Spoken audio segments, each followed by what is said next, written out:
Imperative sentence पढ़ाने चल रहा हूँ। जब रिपोर्टेड स्पीच में इम्परेटिव सेंटेंस आ जाएगा तो उसका इनडायरेक्ट कैसे आप बनाएंगे ये बताने चल रहा हूँ।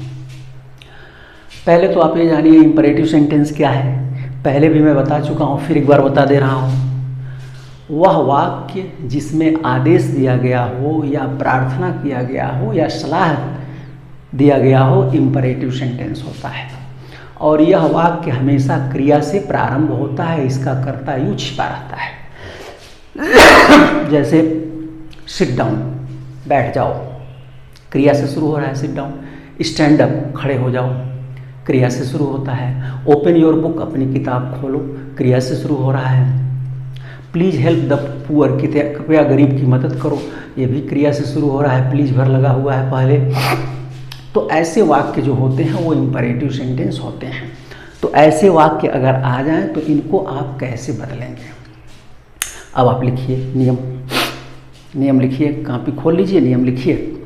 पहला, जब रिपोर्टेड स्पीच में इम्परेटिव सेंटेंस आता है तो रिपोर्टिंग वर्ब सेड को, जब रिपोर्टेड स्पीच में इम्परेटिव सेंटेंस आता है तो रिपोर्टिंग वर्ब सेड को उसके आशय के अनुसार निम्न प्रकार बदलते हैं। उसके आशय के अनुसार निम्न प्रकार बदलते हैं। पहला, नंबर 1, यदि आदेश दिया गया है, यदि इम्परेटिव सेंटेंस में आदेश दिया गया है तो सेड को ऑर्डर्ड अथवा कमांडेड में बदलते हैं। ऑर्डर्ड अथवा कमांडेड में बदलते हैं। सामान्य आदेश के लिए ऑर्डर्ड, और मिलिट्री ऑर्डर अगर हो, सैनिक आदेश देते हो, कैप्टन आदेश देते हो, मिलिट्री आदेश, सेना का आदेश हो तो कमांडेड लगाते हैं। दूसरा, यदि इम्परेटिव सेंटेंस में सलाह दिया गया हो तो रिपोर्टिंग वर्ब सेड को एडवाइज्ड या अर्ज्ड में बदल देते हैं। URGED, अर्ज्ड में बदल देते हैं। और यदि, तीसरा, और यदि इम्परेटिव सेंटेंस में प्रार्थना किया गया हो तो सेड को रिक्वेस्टेड, बेग्ड, रिक्वेस्टेड कामा बेग्ड कामा इम्प्लोर्ड, IMPLORD, इम्प्लोर्ड, अथवा इंट्रीटेड, ENTREATED में बदल देते हैं, में बदल देते हैं। आगे लिखिए, कामा इन्वर्टेड कामा को हटा देते हैं, कामा इन्वर्टेड कामा को हटा देते हैं और उसके स्थान पर टू लगा देते हैं, उसके स्थान पर टू लगा देते हैं, तथा प्रोनाउंस को बदल देते हैं, तथा प्रोनाउंस को बदल देते हैं। लिख लीजिए, इसमें टेंस का परिवर्तन नहीं होता है, इसमें टेंस का परिवर्तन नहीं होता है, इसमें टेंस का परिवर्तन नहीं होता है। अब आप इसी आधार पर देखिए वाक्य जो है, पहला उदाहरण आपको दिया गया है, he said to his friend, he said to his friend, comma inverted comma, work hard, वह अपने मित्र से कहा वर्क हार्ड, कठिन परिश्रम करो। अब आप बताइए, मित्र को वो क्या करेगा, सलाह देगा। मित्र को कोई सलाह ही दे सकता है, मित्र से प्रार्थना भी नहीं करेगा, ऑर्डर भी नहीं दे सकता है, तो हो जाएगा he advised his friend, comma inverted comma हट के हो गया टू वर्क हार्ड, बन गया he advised his friend to work hard. एक और उदाहरण देखिए, the teacher said comma inverted comma sit down boys, अध्यापक ने कहा लड़कों बैठ जाओ।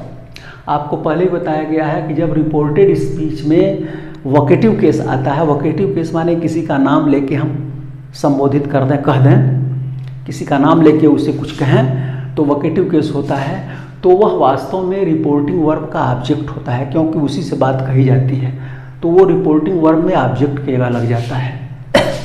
तो क्या हो जाएगा, द टीचर। अब अध्यापक लड़कों को कहा बैठ जाओ, आदेश दिया कि प्रार्थना किया कि सलाह दिया?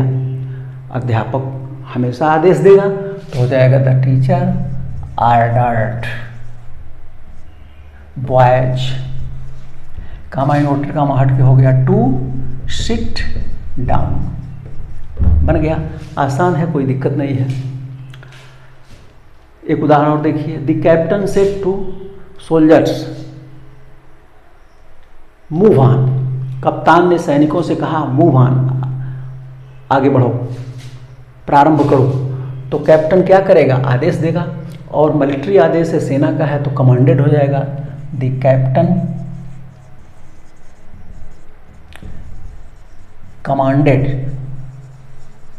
Commanded soldiers, comma inverted comma का जब हो गया टू मूव ऑन।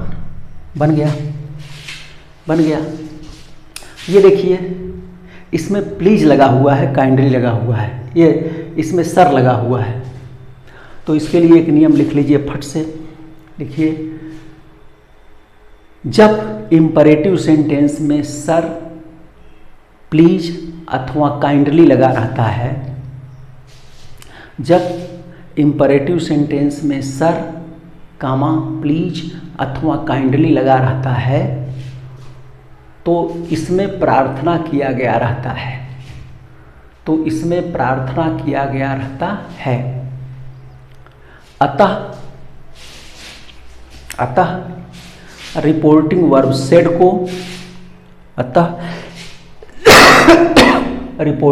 सेड को, रिक्वेस्टेड में बदल देते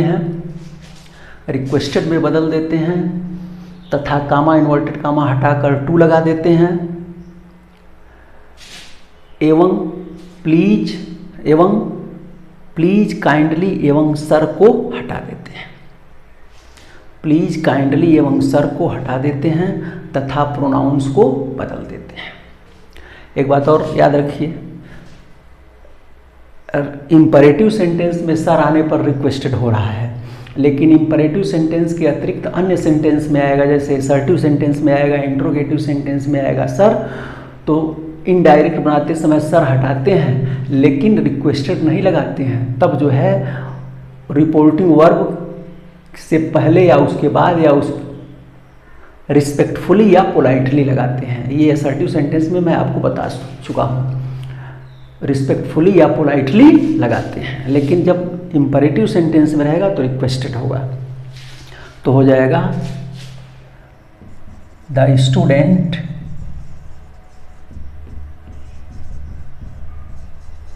requested the teacher, comma inverted comma हट के क्या हो जाएगा, टू, सर समाप्त हुए, मार्क, मी की जगह हो जाएगा him, present, to mark him present. एक और देखिए, he said to her, comma inverted comma, please kindly help me. Please अथवा काइंडली में से कोई रह सकता है, समझ गए, प्लीज अथवा काइंडली में से कोई रह सकता है, इसलिए आबलिक करके लिखा हुआ है। तो इसमें भी प्रार्थना किया गया है, तो क्या हो जाएगा, he requested, comma inverted comma हट के क्या हो जाएगा, टू, प्लीज और काइंडली खत्म हो गया, हेल्प, मी की जगह क्या हो गया, हिम। मेरा ख्याल है आप इसे समझ गए होंगे अच्छी तरह से, कोई बहुत कठिन नहीं है। अब आगे चलिए, मैं आगे अब आपको बताने फिर चल रहा हूँ। अगला नियम आप लिखिए, कभी कभी इंपरेटिव सेंटेंस में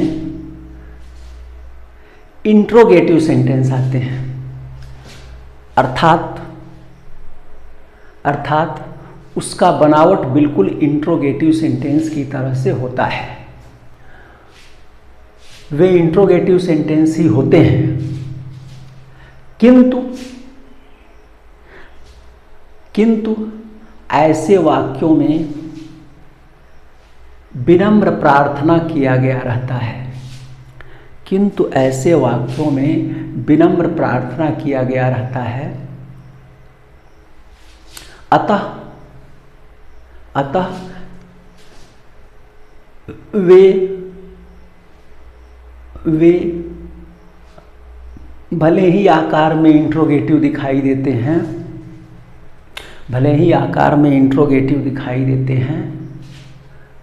किंतु वे इंपरेटिव सेंटेंस होते हैं। अतः इनके साथ अर्थ के अनुसार रिपोर्टिंग वर्ब लगाया जाता है।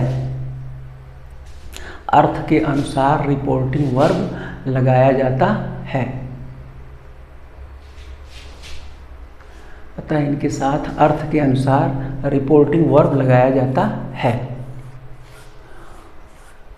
और इसे इंपरेटिव सेंटेंस की तरह ही बनाते हैं।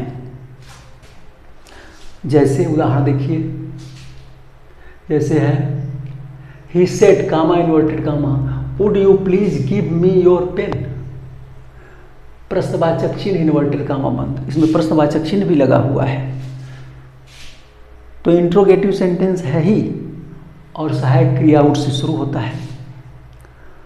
एक बात और याद रखिए कि ऐसे वाक्य जिसमें विनम्र प्रार्थना किया गया रहता है वो प्रायः उड या कुड से ही प्रारंभ भी होते हैं। याद रखिएगा, ऐसे वाक्य प्रायः उड और कुड से ही प्रारंभ होते हैं।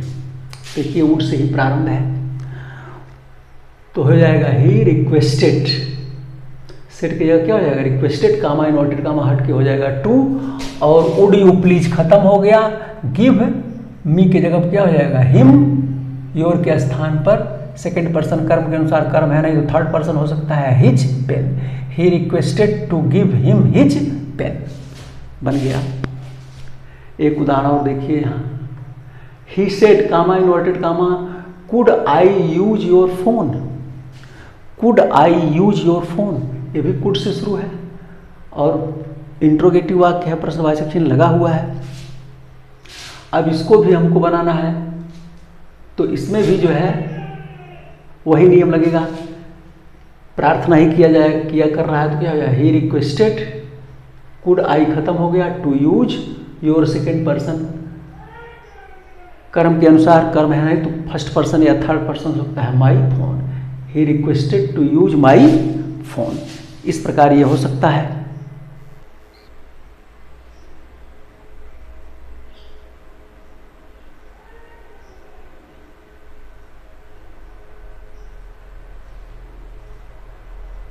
देखिए फिर से इसको,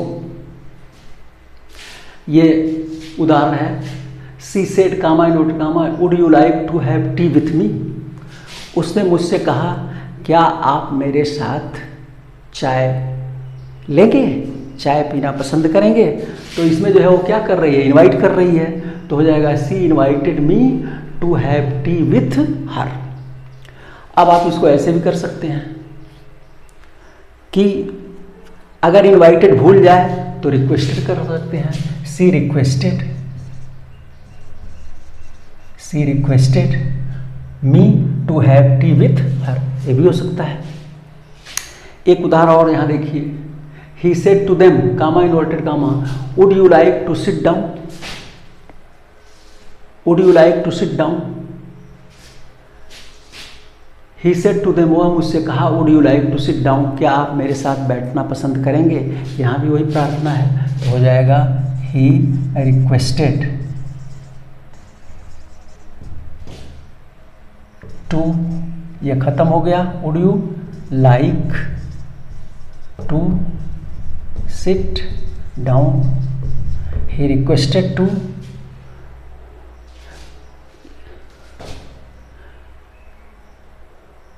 इसको भी खत्म कर दीजिए, यहाँ तक, यहीं से सीधे ले आइए। ही रिक्वेस्टेड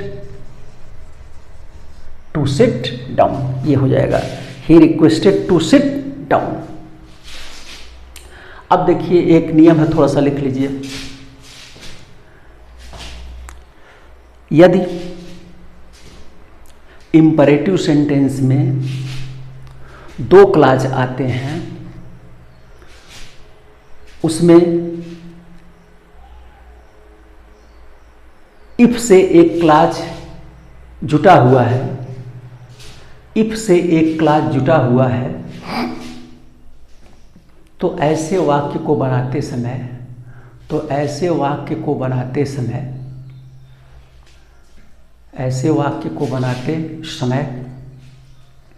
इसमें शुड का प्रयोग करना चाहिए। जैसे एक उदाहरण आप देखिए, the mother said comma inverted comma if you suffer from cold and cough consult a doctor surely. तो देखो इसमें consult a doctor surely imperative sentence है और इफ क्लास से जुटा हुआ है शर्त वाला if you suffer from cold and cough. ये ऐसे भी आ सकता है, the mother said comma inverted comma consult a doctor surely if you suffer from cold and cough, ऐसे भी आ सकता है। तो जब इसको बनाएंगे तो क्या हो जाएगा, दी मदर, माँ क्या कर रही है, सलाह देगी, एडवाइज्ड दैट इफ, यू की जगह क्या हो जाएगा, आई या ही, दोनों कर सकते हैं, आई सफर्ड, सेकेंड फॉर्म हो जाएगा you suffer, present indefinite past indefinite में आ जाएगा if I suffered from cold and cough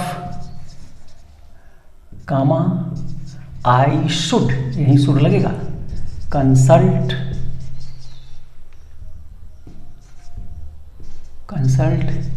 A doctor surely. एक तरह से बनेगा, दूसरे से बना सकते हैं।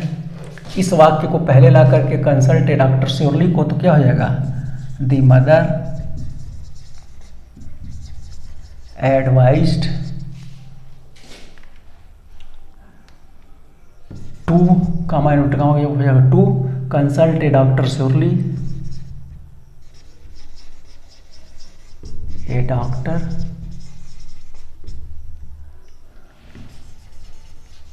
Surely if I suffered from cold and cough, ऐसे भी बन जाएगा। यानी दोनों तरह से बन सकता है, तो आपको जो सुविधा हो वो आप बनाएंगे। अब इसके बाद मैं आगे आपको बताने चल रहा हूँ दूसरी चीज़, इसका इंपरेटिव निगेटिव सेंटेंस। आप देखें, इसका नियम आप लिखिए इंपरेटिव निगेटिव सेंटेंस को इनडायरेक्ट में बदलना, इंपरेटिव निगेटिव सेंटेंस को इनडायरेक्ट में बदलना। अब इंपरेटिव निगेटिव सेंटेंस क्या है, अब तो इंपरेटिव सेंटेंस ही जब निगेटिव हो जाता है तो इंपरेटिव निगेटिव होता है, और इंपरेटिव निगेटिव सेंटेंस हमेशा डू नॉट से प्रारंभ होता है, लिखिए इसका नियम। जब रिपोर्टेड स्पीच में इंपरेटिव निगेटिव सेंटेंस आते हैं, जब रिपोर्टेड स्पीच में इंपरेटिव निगेटिव सेंटेंस आते हैं तो इन्हें हम दो प्रकार से बनाते हैं। नंबर 1, पहला लिखिए, पहला नियम, जब रिपोर्टेड स्पीच में इंपरेटिव निगेटिव सेंटेंस आते हैं तो, जब रिपोर्टेड स्पीच में इंपरेटिव निगेटिव सेंटेंस आते हैं तो रिपोर्टिंग वर्ब सेड को फॉरवर्ड में बदल देते हैं। फॉरवर्ड, FORWARD, फॉरवर्ड माने मना किया, फॉरवर्ड में बदल देते हैं। तथा कामा इन्वर्टेड कामा को हटा देते हैं। कामा इन्वर्टेड कामा को हटा देते हैं, कामा इन्वर्टेड कामा को हटा देते हैं और उसके स्थान पर टू लगा देते हैं, उसके स्थान पर टू लगा देते हैं। तथा डू नॉट को समाप्त कर देते हैं, डू नॉट को समाप्त कर देते हैं। एवं प्रोनाउंस को बदल देते हैं, एवं प्रोनाउंस को बदल देते हैं। ये पहला नियम है। इस आधार पर आप देखिए, my father said to me comma inverted comma do not waste your time, मेरे पिता ने मुझसे कहा do not waste your time, अपना समय नष्ट मत करो। डू नॉट लगा हुआ है, इम्परेटिव सेंटेंस है, तो इसको बनाएंगे तो क्या हो जाएगा, माई फादर सेड की जगह क्या हो जाएगा, forward me, my father forward me, comma inverted comma की जगह हो गया टू और डू नॉट खत्म हो जाएगा, वेस्ट वेस्ट और योर सेकेंड पर्सन मी के अनुसार योर संबंध कारक, मी का संबंध कारक माई टाइम, तो हो जाएगा my father forward me to waste my time, my father forward me to waste my time, बन गया। अब अगला नियम लिखिए कैसे, ये तो पहले तरह से बनाएंगे, दूसरे तरह से कैसे बनाएंगे, लिखिए। जब रिपोर्टेड स्पीच में इम्परेटिव निगेटिव सेंटेंस रहता है, जब रिपोर्टेड स्पीच में इम्परेटिव निगेटिव सेंटेंस रहता है तो रिपोर्टिंग वर्ब सेड को उसके अर्थ के अनुसार ऑर्डर्ड, एडवाइज्ड, रिक्वेस्टेड में बदल देते हैं, ऑर्डर्ड, एडवाइज्ड अथवा रिक्वेस्टेड में बदल देते हैं। कामा इन्वर्टेड कामा को हटा देते हैं तथा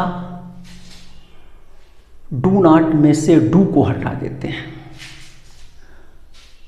डू नॉट में से डू को हटा देते हैं एवं नॉट के बाद टू लगा देते हैं, नॉट के बाद टू लगा देते हैं तथा प्रोनाउंस बदल देते हैं। अब देखिए इसमें जो है कामा इन्वर्टेड कामा हट जाएगा और डू हट जाएगा, नॉट के बाद टू लग जाएगा। जैसे इसी को बनाइए, my father said to me do not waste your time, तो क्या हो जाएगा, माई फादर, अब पिता क्या करेंगे, सलाह देंगे, एडवाइज्ड मी, कामा इन्वर्टेड कामा खत्म हो गया, डू भी खत्म हो गया, नॉट के बाद टू लग गया, तो not to waste my time, my father advised me not to waste my time, बन गया। ऐसे ही एक उदाहरण देखिए, प्लीज वाला भी, he said to me comma inverted comma please do not abuse me, तो प्लीज लगा है, प्रार्थना किया गया है, लेकिन फॉरवर्ड लगाएंगे तब तो कोई बात नहीं है, तो पहले फॉरवर्ड से लगाइए, तो क्या हो जाएगा, ही forward me, comma inverted comma हट के हो गया टू, और प्लीज डू नॉट खत्म हो गया, to abuse him, he forward me to abuse, और मी की जगह क्या हो जाएगा, हिम। और दूसरे तरह से बनाएंगे तो क्या हो जाएगा, he requested me, comma inverted comma खत्म हो गया, प्लीज भी खत्म हो गया, डू भी खत्म हो गया, नॉट के बाद टू हो गया, not to abuse him, he requested me not to abuse him, बन गया। अब एक लास्ट नियम लिख लीजिए, ये खत्म हो रहा है। यदि इम्परेटिव सेंटेंस में नेभर आता है, यदि इम्परेटिव सेंटेंस में नेभर आता है तो रिपोर्टिंग वर्ब सेड को प्रायः एडवाइज्ड में ही बदलते हैं, क्योंकि नेभर आया है तो सलाह ही दिया गया रहता है, एडवाइज्ड में बदलते हैं तथा कामा इन्वर्टेड कामा को हटा देते हैं, कामा इन्वर्टेड कामा को हटा देते हैं एवं नेभर के बाद टू लगा देते हैं, नेभर के बाद टू लगा देते हैं एवं प्रोनाउंस को बदल देते हैं, प्रोनाउंस को बदल देते हैं। एक चीज़ नीचे लिख लीजिए, नोट, नेभर के साथ फॉरवर्ड का प्रयोग नहीं किया जाता है, यानी जब नेभर रहेगा, नेभर माने भी कभी नहीं निगेटिव ही है, लेकिन नेभर हमेशा अफर्मेटिव की तरह प्रयोग होता है, इसलिए अफर्मेटिव का नियम लागू होगा, इसके साथ जो है फॉरवर्ड का प्रयोग नहीं होगा। तो जानते रहिए कि नेभर के साथ फॉरवर्ड का प्रयोग नहीं करते हैं। तो जब लगेगा तो अर्थ के अनुसार ऑर्डर्ड, एडवाइज, रिक्वेस्ट लगेगा, और नेवर रहने पर एडवाइज्ड ही लगता है। तो हो गया the teacher said to the student comma inverted comma never waste your time. अध्यापक ने छात्र से कहा अपना समय कभी नष्ट मत करो। यहाँ अध्यापक आदेश नहीं दे रहा है, हमेशा अध्यापक आदेश नहीं देता है। समय नष्ट न करो सलाह दे रहा है कि मैंने ऐसा मत करो, क्योंकि आदेश है नहीं, कोई ज़रूरी नहीं है कि वो छात्र बात माने, तो इसलिए सलाह है। तो क्या हो जाएगा, the teacher advise the student, comma inverted comma खत्म हो गया, नेवर के बाद टू लग गया। The teacher advise the student never to waste, और योर की जगह पर स्टूडेंट के अनुसार हिज टाइम। इस प्रकार आपका ये ख़त्म हो गया। अब अगले वीडियो में मैं आपको लेट वाला प्रयोग बताऊंगा, लेट से कैसे बनता है, लेट वाले वाक्य को बताऊंगा। इम्परेटिव सेंटेंस में लेट वाले वाक्य कैसे बनते हैं। धन्यवाद।